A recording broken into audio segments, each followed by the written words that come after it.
Muy buenas tardes, queridos hermanos. Sean bienvenidos a este espacio de reflexión en el que nosotros ofrecemos un alimento espiritual para el camino. Se trata de que nosotros, colocando en el centro de nuestra vida a Jesús, en nuestra vida familiar, y muy especialmente en este tiempo de pandemia, también podamos construir la iglesia de casa o iglesia doméstica. Los invito pues a que tomemos este espacio como un espacio de crecimiento espiritual necesario. El maná en el desierto era el alimento con el que Dios proveía también a su pueblo en la travesía por el desierto. El maná es también el alimento espiritual, pero el verdadero maná es Jesús, el pan que baja del cielo. Es su palabra, su persona, su causa del reino de Dios, a la que también nosotros le apostamos como estilo de vida. Bien, vamos a comenzar entonces con nuestra oración, en la que pedimos a Jesús que entre en nuestra casa. Jesús, te invitamos a nuestra casa. Golpea fuerte nuestra puerta para que te oigamos y pronto salgamos a abrirte para que entres. Necesitamos de ti, de tu fuerza sanadora para curarnos, de tu mirada compasiva y misericordiosa para animarnos, de tu mano extendida para levantarnos, de tu palabra consoladora para recuperar la alegría de vivir. No pases de largo por nuestra vida y nuestra casa. Queremos tenerte como el huésped más esperado y acogido, porque sabemos que tu visita nos trae la paz y la esperanza que necesitamos en nuestro hogar. Si tú no nos devuelves las ganas de vivir, ¿quién podrá hacerlo? Solo tú tienes palabras de vida eterna, las palabras que necesitamos para reorientar nuestra vida y para fortalecernos en los momentos difíciles. Jesús, entra en nuestra casa. Queremos sentarnos a la mesa, en familia, contigo. Amén. Bien, vamos a tomar la reflexión que hice ayer nuevamente, porque pues ayer se me entraron algunas interrupciones permanentes durante nuestra transmisión y por eso entonces dije, y también ayer lo advertí, que hoy iba a trabajar el mismo tema de ayer para que pues lo viéramos completo, porque ayer hubo 3 caídas del internet que afectaron la transmisión, se interrumpieron y se perdía también como la unidad del tema. Por eso entonces en esta tarde pues vamos a retomar lo que trabajamos en el día de ayer, pues lo vamos a repetir. Bien, comenzamos entonces haciendo nuestra oración en la que invocamos al Espíritu Santo. Padre del cielo, regálanos tu Espíritu Santo para que Él abra nuestra inteligencia de modo que comprendamos lo que vamos a leer. Que el Espíritu Santo abra también nuestro corazón para que no solamente acojamos la palabra leída, sino que también amemos, gustemos esa palabra como alimento para nuestra vida. También que el Espíritu Santo abra nuestra voluntad y nos empuje a poner por obra o en práctica la palabra escuchada con las llamadas que nos hace o las invitaciones que hace para traducirla en nuestra vida. Te lo pedimos por Jesucristo nuestro Señor. Amén. Bien, vamos ahora, coloco un poquito de luz.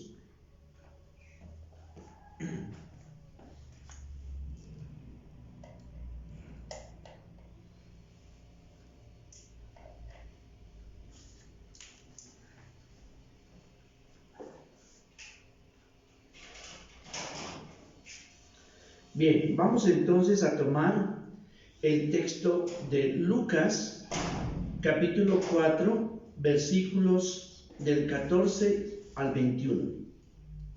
Lucas 4, 14 a 21.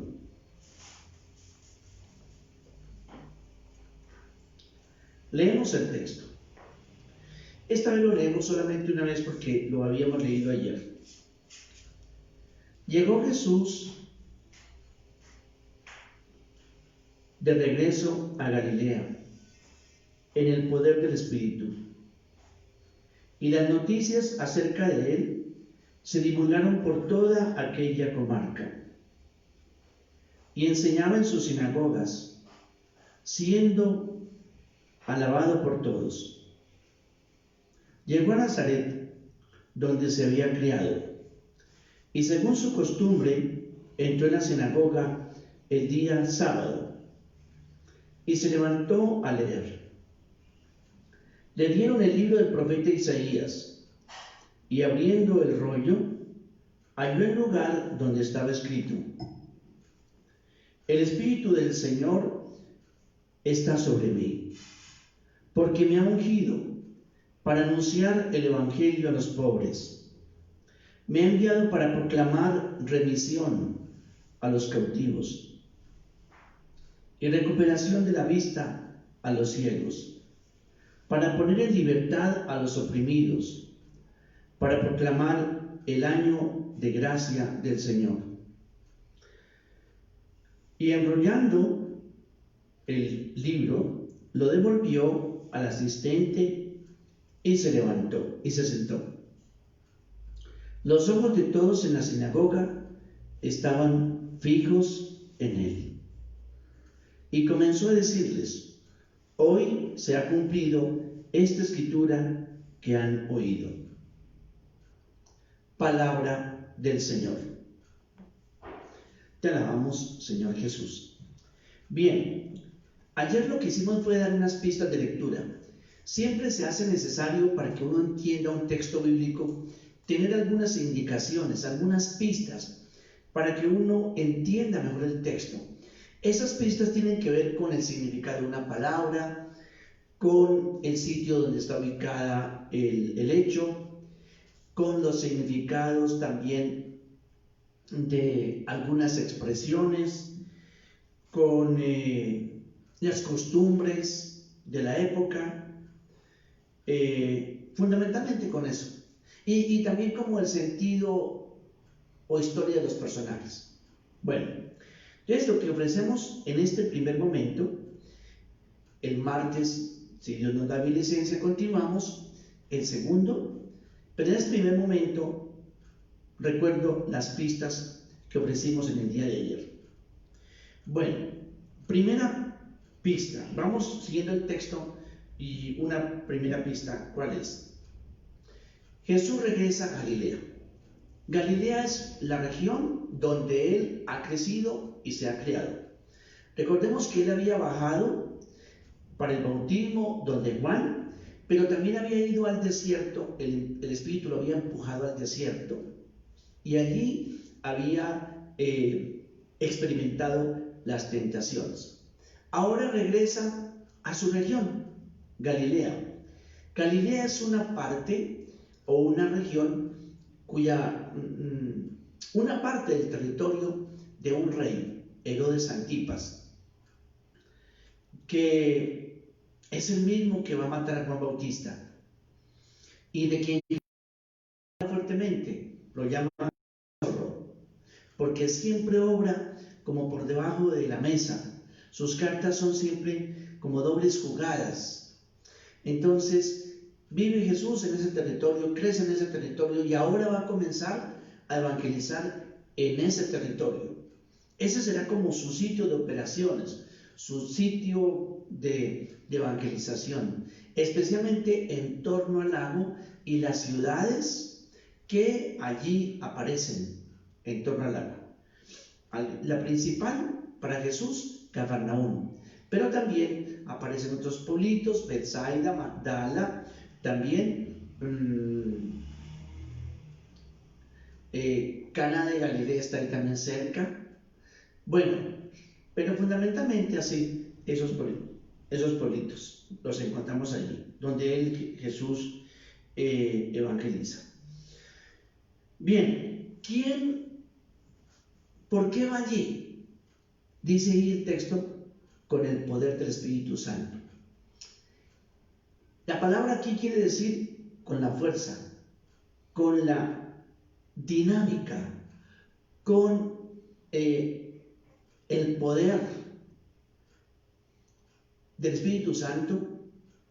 Quiere Lucas insistir en eso, y eso lo hará a lo largo de todo su evangelio, porque en Lucas y en Jesús en general, toda su vida está conducida por el Espíritu Santo, está guiada, está orientada, de tal manera que realiza curaciones gracias a la fuerza del Espíritu Santo o con el poder del Espíritu Santo. Habla palabras que precisamente son fruto de la acción del Espíritu Santo en él.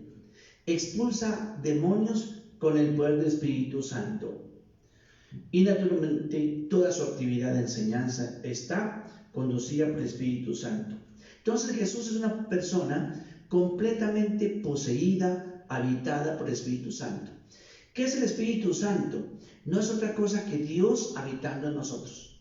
Eso es la mejor definición que yo he encontrado del Espíritu Santo. Dios habitando y actuando desde nosotros, habitando en nosotros, morando en nosotros y conduciendo, guiando, orientando nuestra vida y actuando en la medida en que nosotros no pongamos resistencia, actuando a través de nosotros. Bien, dice que toda la gente empezó a oír las noticias acerca de Jesús. En realidad Jesús no ha hecho muchas cosas, pero Lucas quiere presentarnos como que un personaje del que se va a hablar bastante. ¿Por dónde comienza Jesús su enseñanza? En las sinagogas. Las sinagogas eran esos centros de culto que había en cada población, en cada ciudad. Allí se reunían siempre los judíos el día sábado, el día sagrado para ellos. ¿Qué se reunían a hacer? Había unas oraciones iniciales, fundamentalmente culto. Había una lectura de la Torá, de la ley, había una instrucción y había unas bendiciones finales. Fundamentalmente esa es la estructura del culto en la sinagoga. Pero allí también asistían pues a la formación permanente, digamos desde pequeños, los que querían hacerse también maestros de la ley. Bueno, pero la comunidad se reunía los días sábados. Un sábado es precisamente cuando llega Jesús y dice Lucas, según su costumbre. ¿Qué significa eso? Que Jesús estaba habituado a ir también al culto, en donde había esas oraciones, esa lectura de la palabra del Antiguo Testamento, porque no había nuevo, naturalmente, pero también a la instrucción. Pues bien, ese día seguramente estaban leyendo el texto de Isaías y le alcanzan precisamente el rollo. En esa época no había libros, había simplemente rollos, y ahí estaban escritos los textos del Antiguo Testamento. Pues le alcanzan el rollo de Isaías, los tenían allá guardados en una cajita especial, sacan el rollo, Jesús desenrolla este rollo de Isaías, y allí busca el texto de Isaías capítulo 61, en donde está escrito lo que él va a leer. Dice, halló el texto que dice: el Espíritu del Señor está sobre mí, porque me ha ungido para anunciar la buena noticia a los pobres. Me ha enviado para proclamar remisión de los cautivos, recuperación de la vista a los ciegos, para poner en libertad a los oprimidos y para proclamar el año de gracia del Señor. Bien, cuando miramos el texto de Isaías, de donde Jesús hace la lectura, ¿qué encontramos? Allí en Isaías capítulo 61. Pues el texto, pero con una especial diferencia en lo que ha leído Jesús. El texto de Isaías dice: el Espíritu del Señor Dios está sobre mí, porque me ha ungido para traer buenas nuevas a los afligidos. Está prácticamente igual. Me ha enviado para vendar a los quebrantados de corazón, para proclamar libertad a los cautivos y liberación a los prisioneros, para proclamar el año favorable del Señor. Hasta ahí igual, prácticamente. Pero sigue un versículo que Jesús lo quitó, no lo leyó. ¿Qué dice ese versículo? Dice, para conceder también, para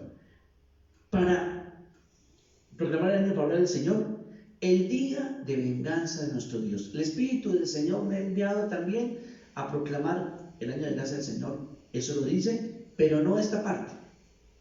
Enviado a proclamar el día de venganza de nuestro Dios. Está ahí en el versículo 2 del capítulo 61 de Isaías. Eso no lo leyó Jesús. ¿Por qué no lo lee Jesús? ¿Por qué lo quita? Porque es muy claro para Jesús que su tarea está especialmente relacionada con el anuncio del perdón y de la misericordia de Dios. Su tarea es hacer presente al Dios que es compasivo, clemente y misericordioso, que en todo su actuar, que en todo lo que Él hace, piensa y dice, se refleje el rostro misericordioso, compasivo y clemente de Dios. Entonces, por esto, pues ese versículo se quita porque seguramente si lo hubiera leído Juan Bautista, lo hubiera puesto. Porque Juan sí hablaba de el día, diríamos así, casi que de la ira de Dios. Dios estaba pues hasta acá, cansado del mal, del pecado. La ira de Dios como que había tocado a su límite. Y entonces Juan lo anunciaba, el hacha está puesta a la raíz y todo árbol que no dé fruto será cortado. Entonces, si estuviese, por ejemplo, Juan entre los oyentes, le hubiera seguramente reclamado a Jesús: ¿por qué no lee ese versículo siguiente? Lo saltó, lo quitó, no lo leyó. Porque él sí entendía la justicia de Dios como una justicia así, de castigo. Pero Jesús no. Jesús entiende que la justicia de Dios es misericordia. Dios es justo cuando es clemente, compasivo y misericordioso. En Él no hay ánimo de castigo por venganza o de vengarse castigando. En Dios no hay, según Jesús, una ira, diríamos así, que cause sufrimiento y cause daño. Él no vino a anunciar eso. Él nos va a decir entonces que Él viene precisamente a anunciar el año de gracia, pero es un año de misericordia, de la favorabilidad de Dios por todos. Ese es el rostro clemente, compasivo y misericordioso de Dios. Entonces, es interesante. Seguramente los que escucharon ese texto allí en la sinagoga también se extrañaron, seguramente. ¿Por qué no leyó el día de venganza de nuestro Dios? Bueno, simplemente termina el texto, cierra el libro y después dice Jesús: hoy se ha cumplido esta escritura que ustedes han oído. ¿Por qué dice Jesús eso? Porque en Él y con Él se cumple esto que Dios quiere hacer, que quiere anunciar la buena noticia a los pobres, que quiere anunciar o proclamar remisión a los cautivos, que quiere también devolver la vista o dar la vista a los ciegos, y que quiere poner también libertad a los oprimidos. Veamos el significado de estos 4 grupos de personas. Primero, anunciar buena noticia. Jesús se entiende así como un portador de buenas noticias, o mejor, la buena noticia. Él es el portador de la buena noticia de la salvación. ¿Y esto se cumple en quién? En Jesús. Bueno, ¿y quiénes son los primeros destinatarios de esta buena noticia? Los más desfavorecidos, los más marginados, los pobres, los pecadores. En la Biblia, los pobres eran especialmente tres grupos, que eran los pobres naturalmente sí, pero eran el huérfano, la viuda y el migrante o forastero, que no tenía pues ahí en el sitio donde habitaba tierra o casa propia, estaba como forastero, como migrante. Pues bien, Jesús viene a colocarse de parte de los marginales y también de los pecadores.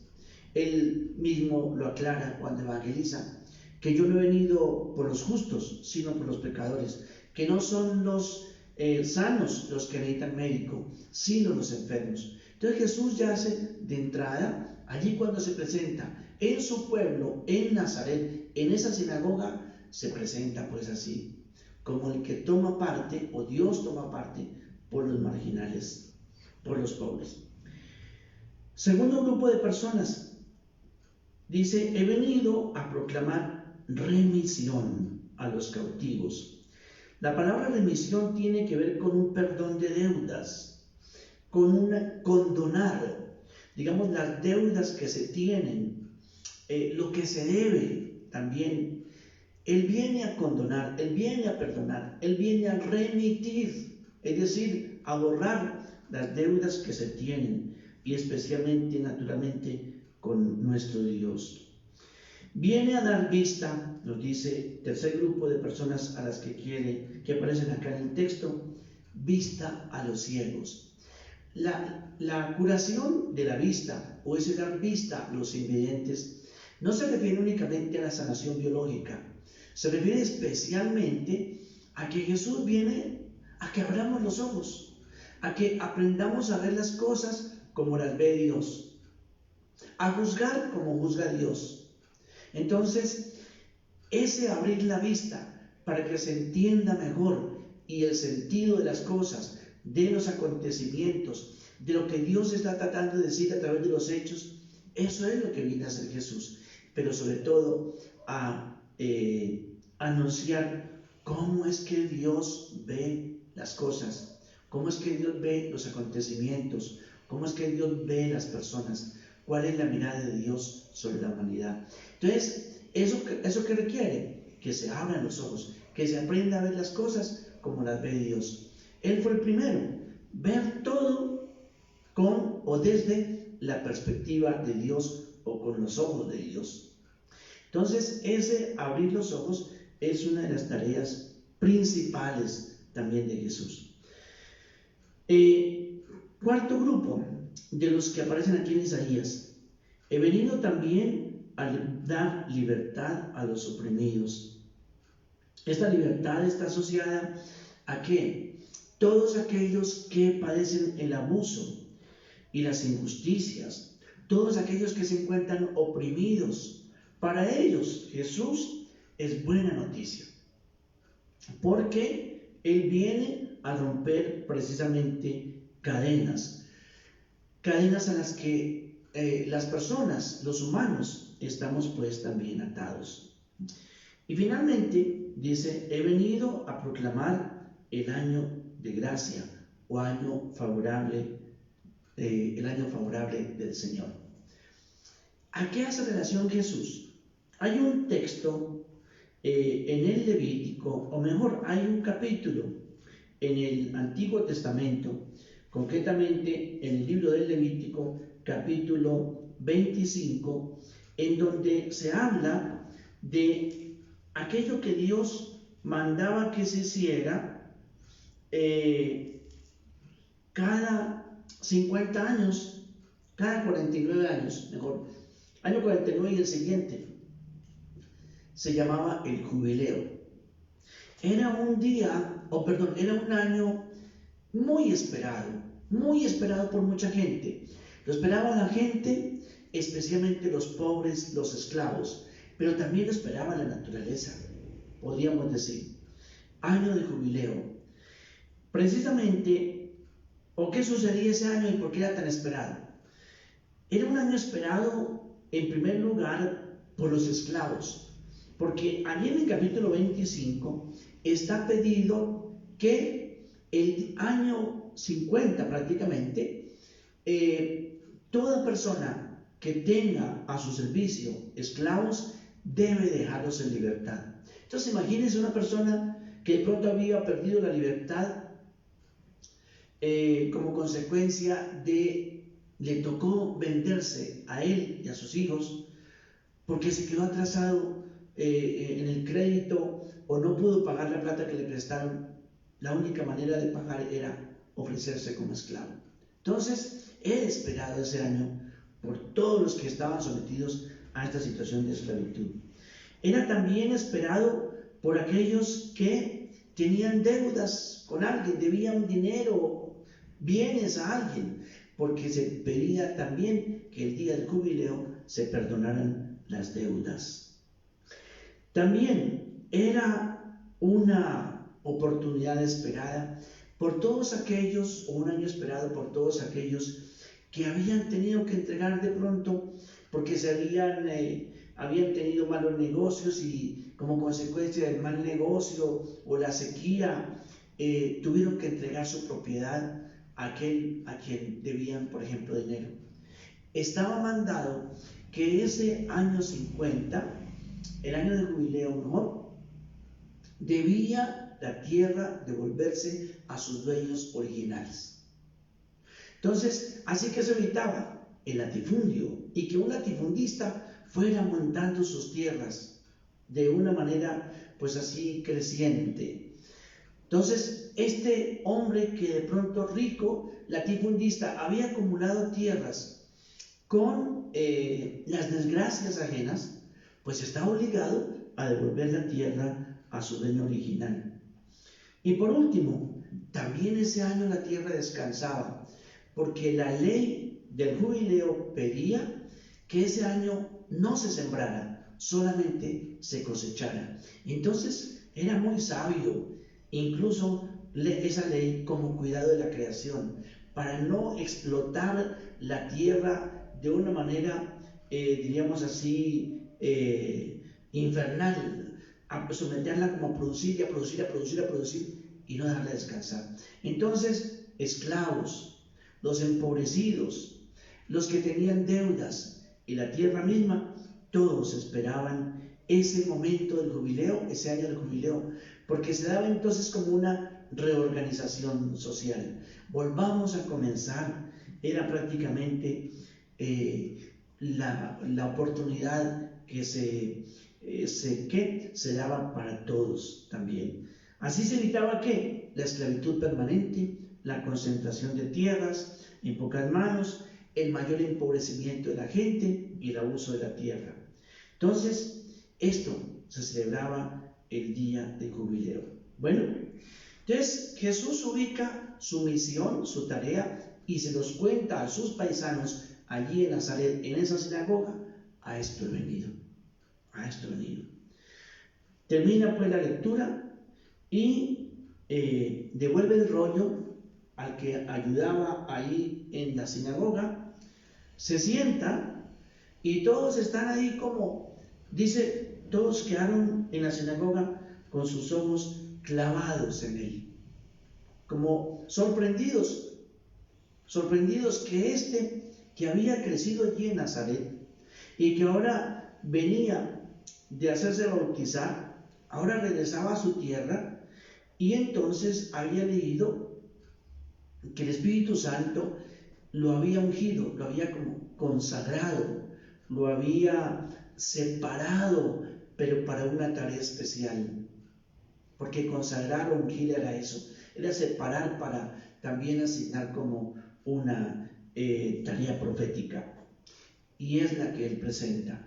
Y sobre todo también, muy seguramente asombrados, cuando ven que elimina a Jesús también el versículo que tiene que ver con la venganza de Dios, como un Dios vengador. Es un Dios que se muestra misericordioso y dispuesto a dar libertad. Bien, dejemos ahí y entonces hoy sí ya pudimos hacer la transmisión directa. Voy a ver si más tarde cambio el modo de transmisión y entonces vamos viendo de pronto algunos cuadros que acompañen la explicación. Vamos a perfeccionar también la presentación de este espacio de Maná para el desierto para que se convierta también de pronto en una verdadera formación bíblica. Dios los bendiga. Buena tarde. Nos vemos, si Dios quiere, el próximo martes. Buena tarde para todos.